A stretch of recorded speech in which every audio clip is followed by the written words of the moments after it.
Buenas a todos, acá quien les habla Klaus Rodríguez, material exclusivo para el grupo de abogados soberanos de mi amigo y colega Abner González, a quien agradecemos por su iniciativa. Este material tiene una hora porque así me comprometí con Abner, pero lo dividí en dos partes.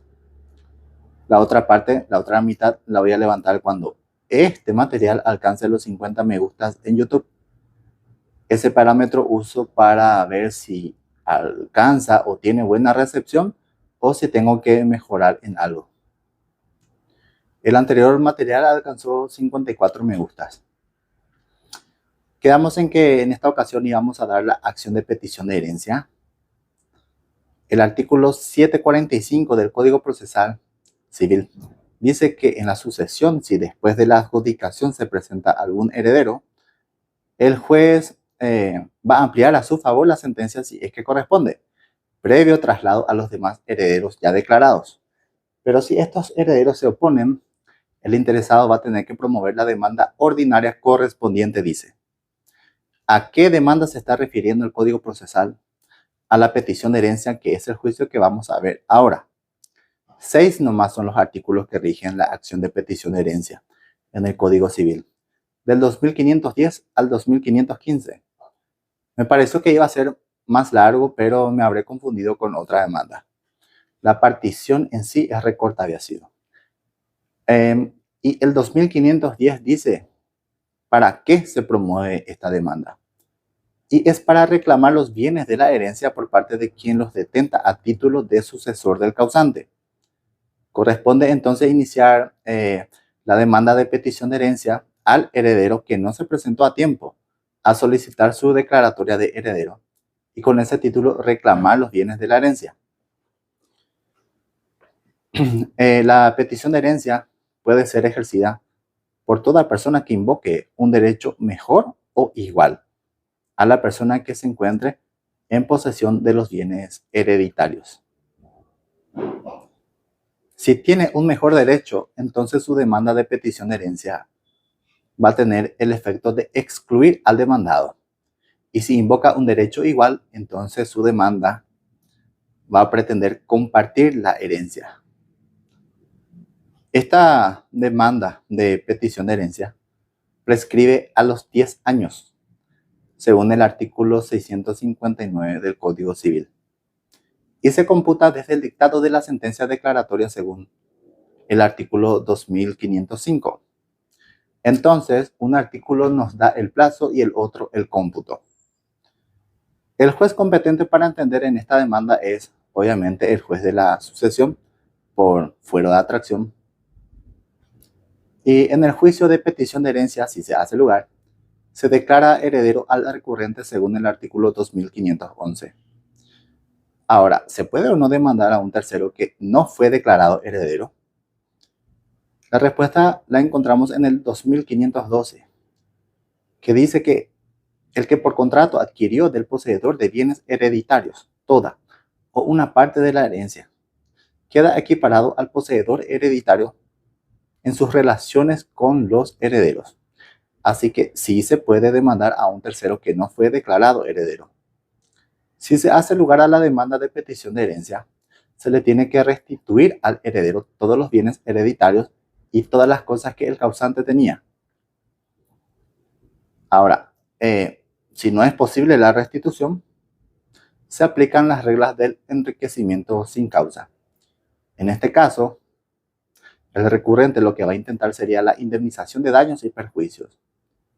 Siempre la demanda de enriquecimiento sin causa va acompañada de indemnización de daños, si no, no tendría sentido el enriquecimiento. Si un tercero de buena fe adquirió esos bienes de un heredero con la inscripción de bien transferido, el comprador va a ser considerado de buena fe, porque las anotaciones en el registro público de inmuebles, sin observación ni gravamen, le da esa calidad. Como decía Ulpiano, el que compró con la autoridad del juez es poseedor de buena fe. El artículo 2514 dispone que a la petición de herencia se van a aplicar las reglas de la reivindicación porque son acciones que guardan similitud, aunque la reivindicación es real y la petición de herencia es personal.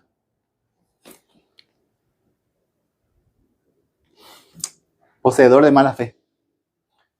Ese artículo también se refiere como poseedor de mala fe a quien estuviera en conocimiento de la existencia de herederos de grado más próximo, quienes no se presentaron por falta de citación para ejercer sus derechos hereditarios. Por tanto, el tercer adquirente de buena fe está protegido en la adquisición de esos bienes. Y por último, en lo que respecta a la petición de herencia, como les dije, resultó ser nada largo, había sido este capítulo. El heredero, al promover la acción de petición de herencia, tiene una acción posesoria para que se le integre o se le mantenga en la posesión de la herencia.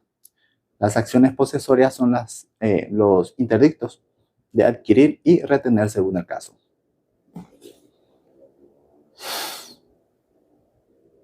Pluralidad de herederos. Ahora sí pasamos al título 3 del juicio sucesorio, que se llama Pluralidad de herederos, que tiene 5 capítulos y el primer capítulo, que es el que pasamos a desarrollar, es estado de indivisión. El código dispone que cuando 2 o más personas fueren simultáneamente llamadas a la herencia, la masa les va a pertenecer en común a todas esas personas hasta que se verifique la partición.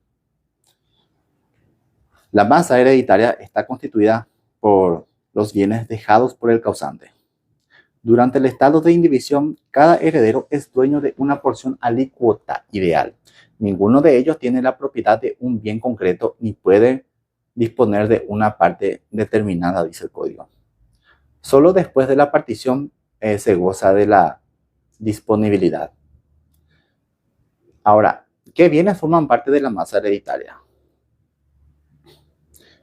Los bienes dejados por el causante, lo adquirido en virtud de un derecho de la herencia como indemnización de un daño, los frutos de los bienes sucesorios, y esta numeración es cerrada, o sea, taxativa, como dicen algunos.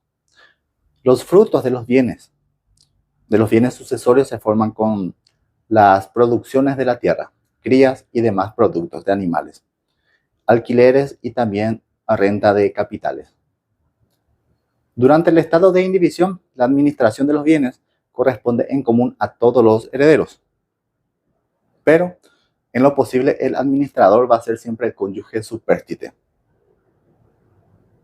Si no está disponible o no es idóneo, o si hay contraposición de intereses, el juez va a designar a la persona más apta.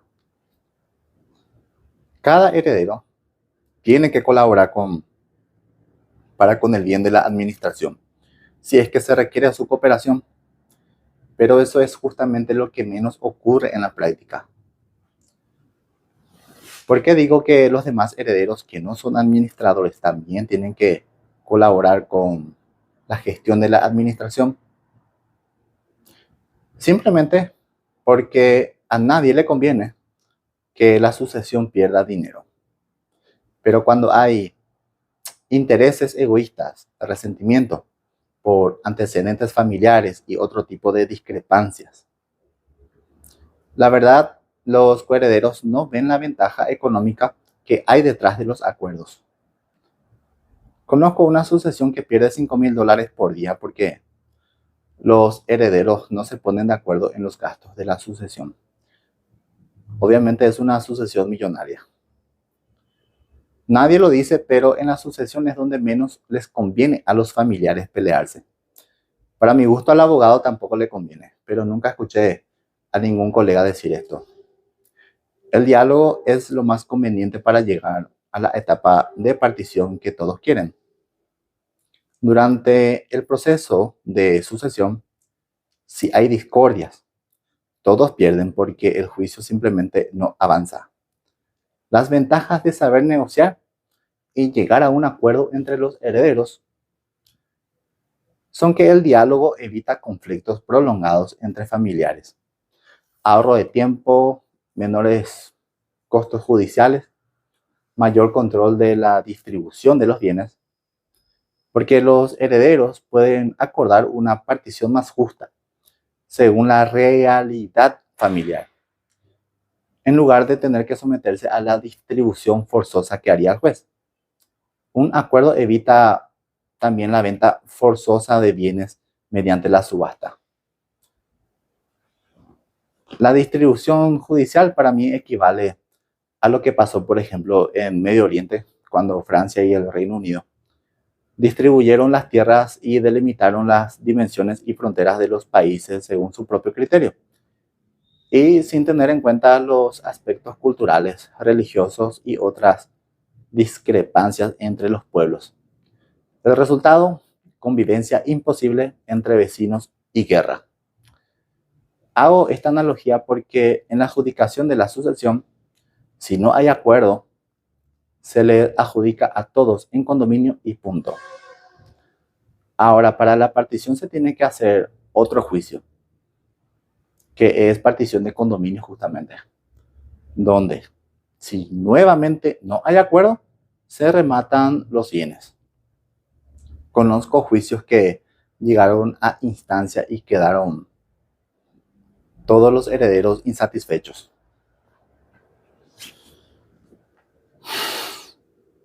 ¿Qué cosas pueden hacer los herederos durante el estado de indivisión? El código dice en su artículo 2519 que sí pueden disponer de sus derechos hereditarios, pero no una parte determinada o específica, otra vez dice. O sea, que pueden pero no pueden. Al final termina siendo lo mismo que igual. Algunas veces el derecho es un juego de palabras que cada uno interpreta como le da el coco, tratando de que esa interpretación alcance la sana doctrina. Los herederos pueden adoptar durante el estado de indivisión, medidas conservatorias, vía judicial obviamente a través de las medidas cautelares, o demandar la petición de herencia que ya vimos. Para disponer de los bienes indivisos es necesario el acuerdo unánime de todos los coherederos. Por ejemplo, la famosa cesión de derechos y acciones que un heredero hace a favor de terceros tiene que tener el visto bueno de sus coherederos, a quienes se les tuvo que ofrecer primero antes que a los terceros. Ahora, ¿qué pasa con los acreedores personales de los herederos mientras todavía no fueron adjudicados? Mientras la herencia está indivisa, los acreedores de los herederos no pueden ejercer sus acciones sobre los bienes de la sucesión. En cambio, los acreedores del causante sí pueden ejercer sus acciones sobre la masa hereditaria indivisa.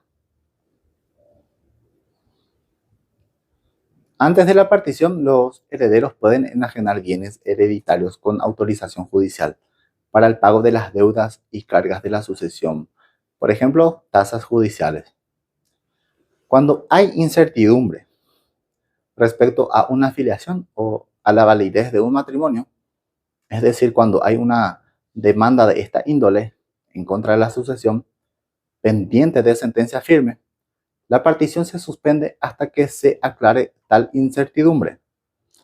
Dice al respecto el doctor Pangracio que en este caso bastaría que un picapleitos, un chicanero, demande una acción de filiación para postergar la partición y para que los herederos, en el deseo de dar finiquito al juicio, se vean en un momento dado obligados a una transacción indecorosa.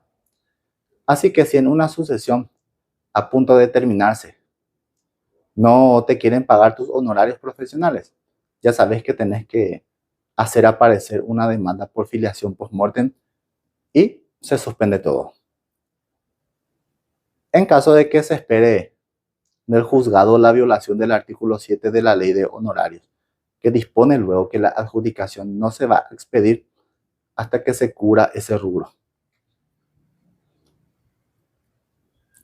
Hay un artículo que nos aplica mucho en la práctica respecto a las cesiones de derechos, y es el 2528, que dispone que si un heredero pretende ceder la parte indivisa a un tercero, sin haber primero ofrecido a sus coherederos, es nulo. Esto es así porque los coherederos tienen preferencia en igualdad de circunstancias, pero este requisito se puede omitir si dentro del juicio los demás herederos consienten en que se haga lugar a la cesión. El caso es que preserva entonces el derecho de los coherederos frente al interés de terceros extraños a la sucesión.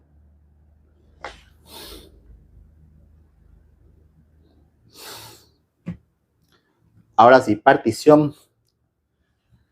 Capítulo 2 del título 3, que es la partición.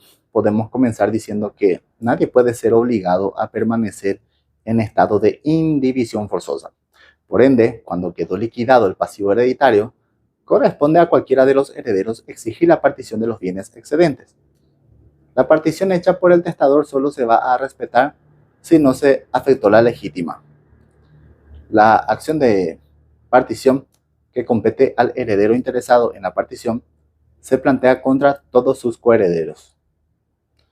Si un heredero recibe como herencia de parte del causante un crédito que éste tenía contra un tercero, los demás herederos no se hacen responsables por la insolvencia del deudor, porque por los créditos incobrables no hay responsabilidad. Las particiones extrajudiciales de bienes hereditarios se tienen que hacer por escritura pública, a menos que se logre acuerdo privado entre las partes y se lo presente al juez. El juez, antes de homologar el acuerdo de partición, tiene que exigir en audiencia la confirmación del acuerdo con el reconocimiento de firma y comprobación de la identificación de los suscribientes del acuerdo. Si un heredero fue excluido del acuerdo de partición, posee la acción de nulidad para dejar sin efecto la partición y evitar la omisión de su parte. Si el causante hizo la partición de los bienes en su testamento, se va a respetar esa formalidad, pero quedan a salvo la legítima de los herederos forzosos y también los créditos de acreedores del causante. La masa hereditaria se va a formar por la reunión de las cosas existentes al momento del deceso del causante. Los créditos de la sucesión, tanto de terceros como contra los propios herederos, y lo que cada uno tenga que colacionar también entran. En cuanto a la partición de los bienes, tenemos dos formas, la judicial y la extrajudicial.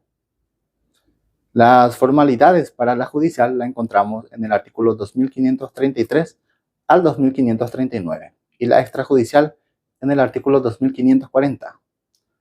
Hay que hacer partición judicial sí o sí, bajo pena de nulidad, cuando haya incapaces, cuando el causante es presunto fallecido, lo cual es muy difícil por los requisitos que conlleva la declaración de presunción de fallecimiento, y si hay herederos ausentes, como los que se encuentran en el extranjero.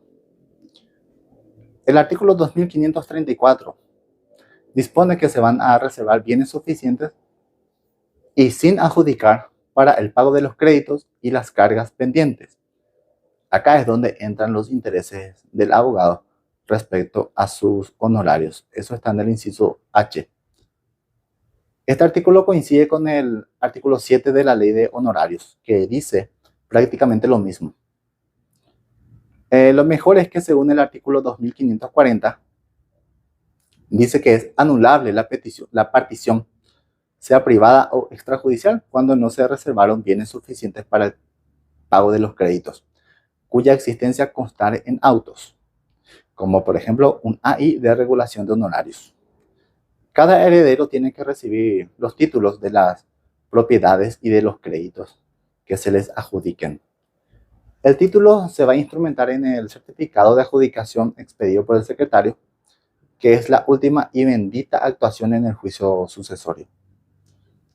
El certificado de adjudicación no es cualquier actuación, es la última actuación.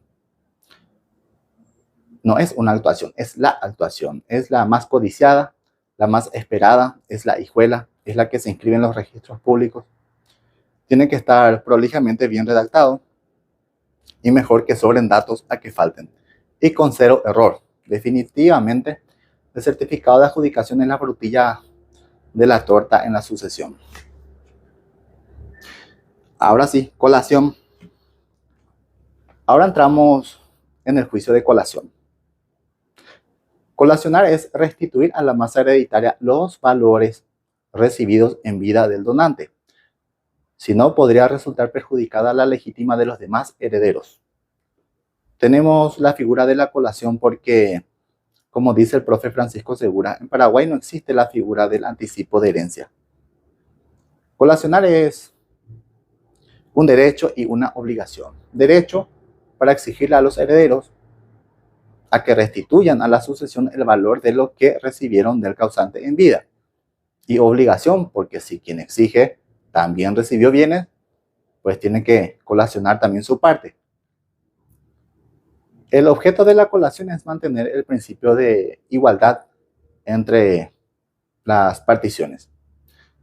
La figura de la colación encontramos en el artículo 2544 del Código Civil, que dispone que los herederos forzosos que concurran con otros a la sucesión tienen que traer a la masa hereditaria el valor de los bienes recibidos del causante, por donación o por otro título gratuito.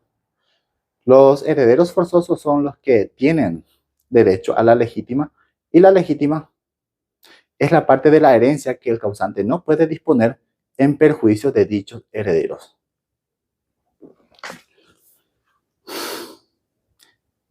¿Quiénes están facultados a demandar la colación?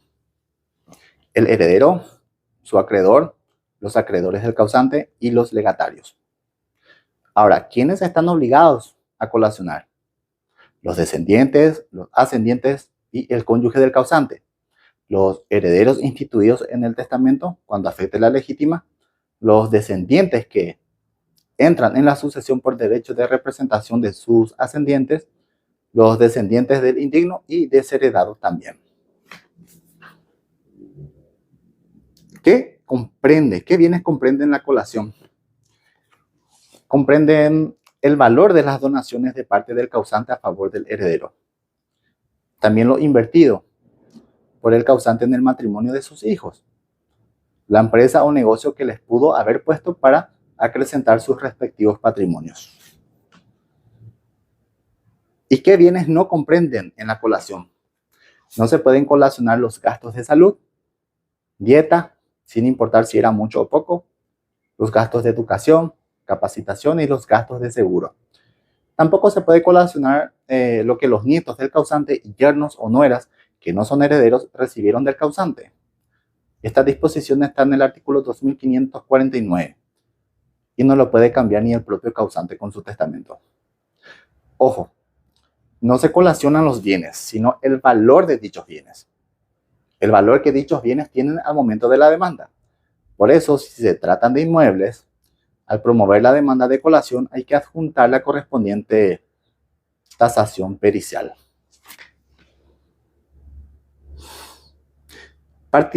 Partición anticipada. Entramos al capítulo de la partición anticipada de bienes hecha por los ascendientes. Los ascendientes pueden hacer la partición anticipada de sus bienes propios a favor de sus descendientes, sea por donación o por testamento, pero sin afectar la legítima. De lo contrario, en algún momento, los afectados van a pretender demandar la nulidad y las respectivas colaciones. Ambas formas de partición tienen reglas que están en el artículo 2554 del Código Civil. La partición incluye al cónyuge superstite y puede incluir a otras personas, a quienes el causante beneficia dentro de su porción disponible. Para que la partición anticipada, que es un acto entre vivos, tenga validez, la transmisión de los bienes tiene que ser irrevocable. Sin embargo, el donante puede reservarse el usufructo o una renta vitalicia. Tiene que ser aceptada por todos los interesados. No tiene que estar sujeta a condición dependiente de la sola voluntad del donante. Y solo tiene que tener por objeto todas o parte de los bienes presentes. En cuanto a sus efectos, la partición anticipada de bienes transmite a su beneficiado el dominio de los bienes sin perjuicio de revocarse dicho dominio por inejecución de las cargas y condiciones impuestas o por causa de ingratitud. Si hay varios beneficiados, la revocación solo afecta al que dio motivo para eso. El artículo 2557 dispone que si se llega a revocar la donación por ingratitud, el heredero va a poder integrar su legítima con lo que sea indiviso. Si su legítima no se cubre por este medio, se le permite entonces exigir el reintegro contra los demás donatarios. Este es uno de los tantos ejemplos de casos previstos en la ley que muy probablemente nunca se van a dar en la vida. Por eso es un poco aburrido leer el Código Civil algunas veces, porque tenemos una super ley que previó la mayor cantidad de casos posibles. Pero el grado de posibilidad de que se active el artículo 2557 en la práctica es seguro en un 99% de que no va a ocurrir. ¿A qué me refiero? Bueno, encontramos por lo menos 4 circunstancias raras en el artículo 2557 que acabamos de ver. Primero, que haya participación por donación. Segundo, que el donatario incurra en ingratitud. Tercero, que por ese motivo se revoque la donación. Y cuarto, que el donante perdone al heredero que lo ofendió. Todas estas circunstancias debieron darse en conjunto. Los padres pueden en vida partir por donación conjunta sus propios bienes y gananciales también a favor de sus descendientes, siempre que esa partición esté sujeta a las reglas siguientes. Primero, los dos pueden revocar la donación en forma conjunta o por separado en caso de ingratitud, pero esa revocación solo afecta a la parte del donante que la hace valer. Segundo, los padres pueden reservarse el usufructo de esos bienes o hipotecar para garantizar la renta vitalicia a su favor y disponer que el usufructo o la renta beneficien íntegramente al cónyuge superstite, todo sin perjuicio de los derechos de los descendientes. Y tercero, cuando subsista la comunidad de bienes, van a ser necesarios el acuerdo de los esposos para dividir la donación o por donación los bienes propios y gananciales entre los hijos. El acuerdo no es necesario si los esposos tienen separación de bienes. La partición va a quedar sin efecto si no comprende a todos los hijos que vivan al tiempo de la muerte del causante. También a la descendencia de los hijos fallecidos y al cónyuge superstite. Y también va a quedar sin efecto con el nacimiento de un hijo del ascendiente que sea posterior a la partición. La partición puede ser resuelta cuando afecte la legítima de alguno de los herederos. La acción de rescisión se tiene que intentar después de la muerte del ascendiente. Así también puede proceder el cónyuge superstite si la partición, mejor dicho, perjudica la parte que le corresponde. El artículo 2561 respeta la legítima de los herederos forzosos. Por ende, la partición puede ser resuelta cuando lesiona la parte reservada a esos herederos. Según Pangracio, en nuestro código se esconden 3 acciones. La nulidad de la partición, cuando no se hizo entre todos los descendientes y el cónyuge sobreviviente, o si nació un hijo del ascendiente después de la partición.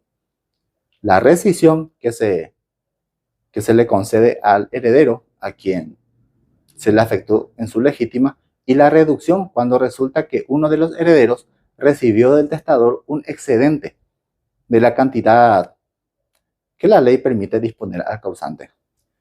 La acción de nulidad tiene por objeto dejar sin efecto la partición, y la rescisión tiene por objeto dejar sin efecto la partición hecha por el testador.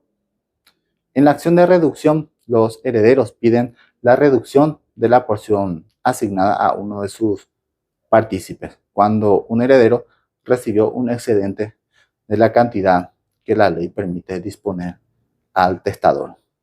Esta demanda solo se puede promover contra el descendiente favorecido.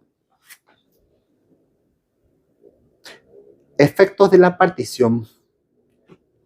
La inscripción de la partición de bienes registrables confiere a cada heredero el dominio exclusivo de los bienes comprendidos en su hijuela, dispone el artículo 2563.